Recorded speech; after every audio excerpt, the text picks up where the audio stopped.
ఓం నమః శివాయ.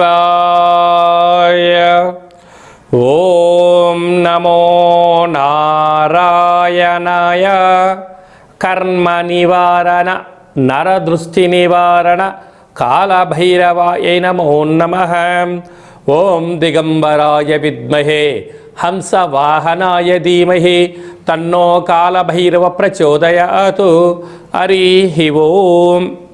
వీక్షకులకి ప్రేక్షకులకి ప్రియ కాళభైరవ భగవద్బంధులకి స్వాగతం పలుకుతూ మమ్మల్ని ఎంతగానో ఆదరిస్తూ ఉండబడినటువంటి ప్రియ సోదర సోదరీమణులకు, జ్యోతిష్ అభిమానులకు, సనాతన ధర్మ సంరక్షకులకు అందరికీ కూడా అడ్వాన్స్గా మహాశివరాత్రి పండుగ శుభాకాంక్షలు. ఐశ్వర్యాన్ని ఆనందాన్ని ఇచ్చేటువంటి ఆ లయకారకుడైనటువంటి మహాదేవుడి యొక్క కృప కటాక్ష వీక్షణలు అందరిపైన ఉండాలని కోరుకుంటూ అందరికీ నిండు నూరేళ్ల ఆయురారోగ్యాన్ని ప్రసాదించాలని మనం కూడా మనసారా కోరుకుందాం.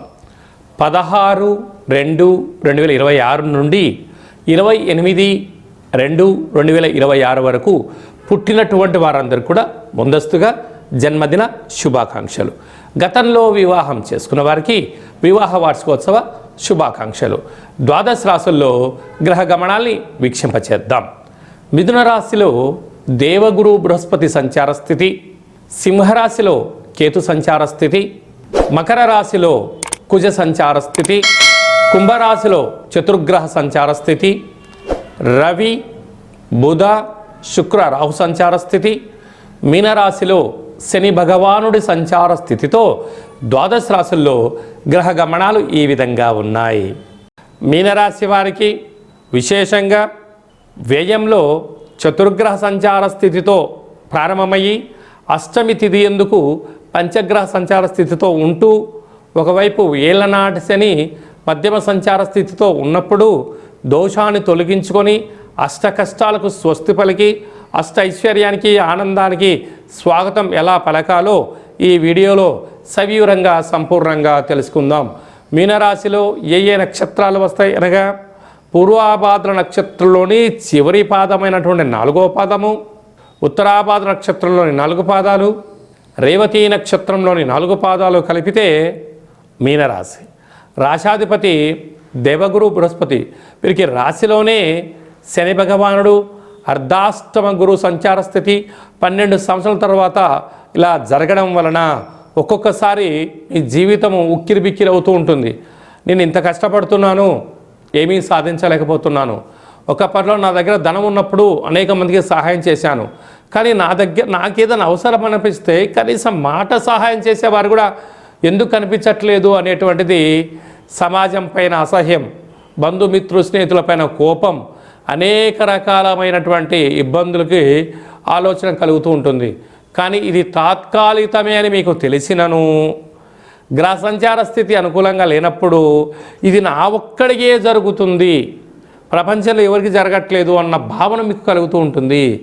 ఎన్నడూ లేనటువంటి విధంగా వ్యయంలో ఆత్మకారకుడు రవి, బుద్ధికారకుడు బుధుడు, కళత్రతకారకుడు శుక్రుడు, నరదృష్టి వాసుదృష్టికారకుడు రాహు సంచారం చేయడం వలన ప్రధానంగా గుర్తు పెట్టుకోవాల్సిన అంశము అమావాస్య తిథి యందున, అష్టమి తిథి యందున కొత్త పనులు ప్రారంభించకపోవడం, దూర వాయు జల ప్రయాణాలు పెట్టుకోకపోవడం, షేర్లలో పెట్టుబడులు పెట్టకపోవడం, అప్పులు ఇచ్చి పుచ్చుకునే విధానానికి దూరంగా ఉండి తీరాలి. లేకపోతే భారీగా నష్టపోవడం, వాహన ప్రమాదాలు, యంత్ర ప్రమాదాలు పొంచి ఉన్నాయి. కనుక ఇలాంటి కాల సమయంలో కూష్మాండ దీపము, కాళభైరవ దర్శనము, రుద్రాభిషేకము, వెంకటేశ్వర స్వామివారికి తులసిమాలను సమర్పించడం, దత్తాత్రేయ గురుచరిత్రను పారాయణం చేయడం, వినడం వలన ఐశ్వర్యం ఆనందం కలుగుతుందని చెప్పి కూడా గుర్తుపెట్టుకోగలగాలి. ఫిబ్రవరి నెలలో మాఘమాసంలో ద్వితీయార్థంలో ముఖ్యమైన పండుగల గురించి క్లుప్తంగా సవివరంగా సంపూర్ణంగా తెలుసుకుందాం. మనకు 15వ తారీఖు మహాశివరాత్రి పండుగ అవుతుంది కనుక 17వ తారీఖున మంగళవారము ధనిష్ఠా నక్షత్ర సందర్భంగా ఇంట్లో కాళభైరవ దీపాన్ని వెలిగించడం వలన వాస్తు నరదృష్టి శత్రు ప్రభావాలు తొలగిపోతాయి.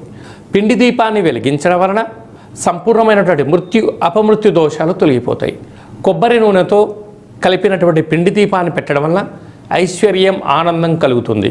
అంటే ఎన్నడూ లేనటువంటి విధంగా మంగళవారం ధనిష్ఠా నక్షత్రంతో కూడుకున్న అమావాస్య కనుక చాలా మహిమాన్వితమైనటువంటి అమావాస్యగా భావించగలగాలి. అనగా శని యొక్క ప్రభావాన్ని, అంగారకుడి యొక్క ప్రభావాన్ని తొలగించుకోవడం కోసం చేసేటువంటి ఏ చిన్న పూజ అయినా, స్మరణ, ధ్యానము, ఆసనం వలన అద్భుతమైన ఐశ్వర్యం ఆనందం కలుగుతుందని చెప్పి కూడా గమనించగలగాలి. 24/2/2026న పాల్గొన మాస శుద్ధ అష్టమి. అష్టమి అనగానే అష్ట కష్టాలు పోగొట్టుడు కోసము చేసేటువంటి కార్యక్రమం అని చెప్పి గమనించాలి.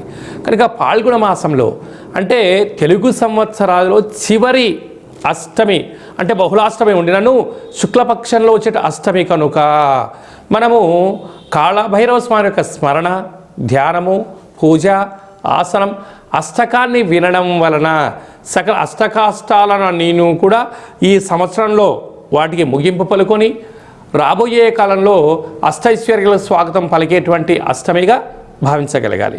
మీకు అవకాశం ఉంటే ఇంట్లో చేసుకోండి, లేకపోతే ఈ కింది నెంబర్ మీరు సంప్రదించినట్లయితే, మీ గోత్రనామంలో మీరు పంపించినట్లయితే మీ యొక్క పేరు పైన కుష్మాండ దీపాన్ని వెలిగించి కాళభైరవ హోమం చేయించి వీడియో కాల్ ద్వారా చూపించి సంపూర్ణమైనటువంటి స్వామివారి యొక్క ఆశీస్సుల కోసము ఆ రుద్రాక్షరం మీకు ప్రసాదంగా కూడా పంపించడం జరుగుతుందని చెప్పి కూడా గమనించగలగాలి.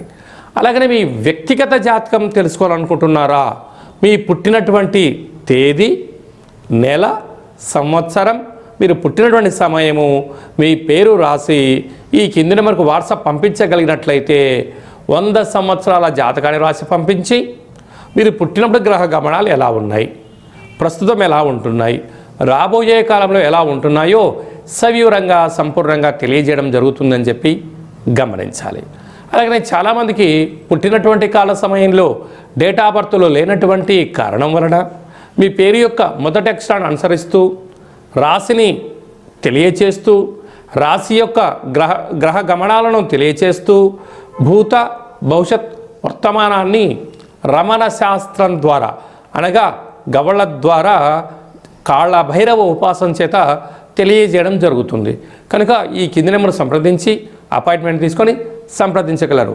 అలాగనే మాఘమాసంలో మహాదేవుడి యొక్క ఆశీస్సులు, పాల్గొన మాసంలో సకల దేవతల యొక్క ఆశీస్సులు ఉండాలి అన్నట్లయితే ఈ యొక్క పాత్ర కంచు పాత్ర, కాళభైరవ స్వామివారి యొక్క పూజ చేసినటువంటి పాత్ర ఒక్కసారి ఇలా శబ్దం చేస్తే ఓంకార శబ్దం రావడం జరుగుతుంది, గమనించండి.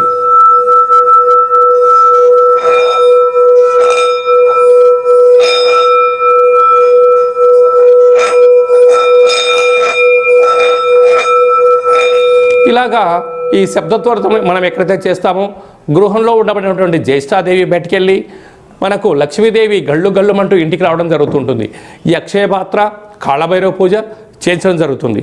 కనుక అందరి ఇంట కాళభైరవ స్వామి స్మరణ, కాళభైరవ స్వామి అక్షయ పాత్రను ఉంచుకుందాం, అష్ట కష్టాలకు స్వస్తి పలుకుతాం, అష్ట ఐశ్వర్య స్వాగతం పలుకుతాం అనేటువంటిది చిన్న విన్నపం. అందరికీ శుభాన్ని, జయాన్ని, ఐశ్వర్యాన్ని, ఆనందాన్ని ప్రసాదించాలని మనసారా కోరుకుంటూ ఆశీర్వచనం. శతమానం భవతి శతాయు పురుష సతేంద్రియ ఆయుష్యేవేంద్రియే ప్రతిష్టతే ధనం ధాన్యం బహుపుత్రలాభం శత సంవత్సరం దీర్ఘమాయు. సర్వే జనా సుఖినో భవంతు, లోకా సమస్తా సుఖినో భవంతు. సర్వం పరమేశ్వరార్పణమస్తు. హరి ఓం.